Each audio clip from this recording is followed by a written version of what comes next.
Taiwan's border restrictions have had a big impact on businesses. That's according to surveys carried out in the second half of last year by the American and Japanese Chambers of Commerce in Taiwan. 68% of members of the American Chamber and 73% of members of the Japanese Chamber said their business was being hurt by the inability to obtain business visas.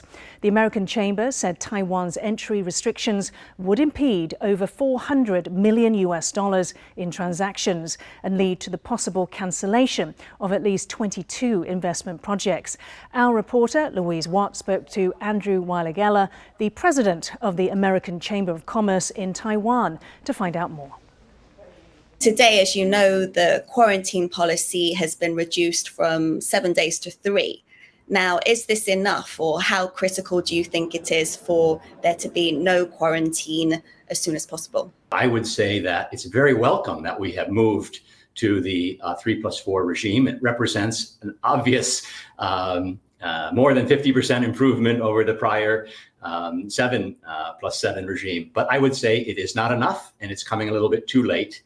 And there are significant costs to not just our members and companies, but primarily to Taiwan, Taiwan's economy, Taiwan's workers, Taiwan's opportunities to enjoy this, what should be a fantastic golden era for Taiwan to be re-engaging with partners and the world. Which industries have been particularly affected?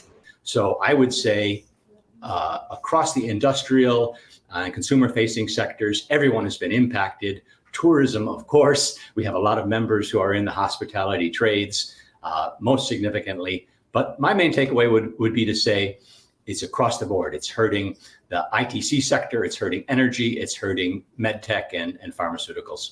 Are Taiwan's border policies putting it at a disadvantage compared to other Asian nations? For instance, are you seeing businesses, your members, say to you that they're thinking of not investing so much in Taiwan in the future and moving to other countries? Well, yes, I think it is having an impact on planning for our members and for non-members, prospective investors. So yes, that is precisely the point.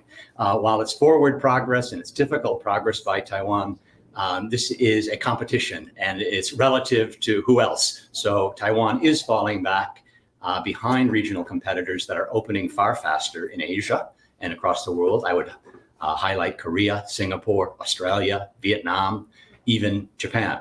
Investors have many opportunities, traders as well, and they will only wait so long. I'm not saying that they would ever discount such an attractive and competitive economy and long-term partner as Taiwan, but there's an opportunity cost. And if they, one, cannot travel, and more importantly, don't have the visibility to know when they can travel, it's just natural that they will turn to other markets, and Taiwan will end up losing additional growth and opportunities that it could have had.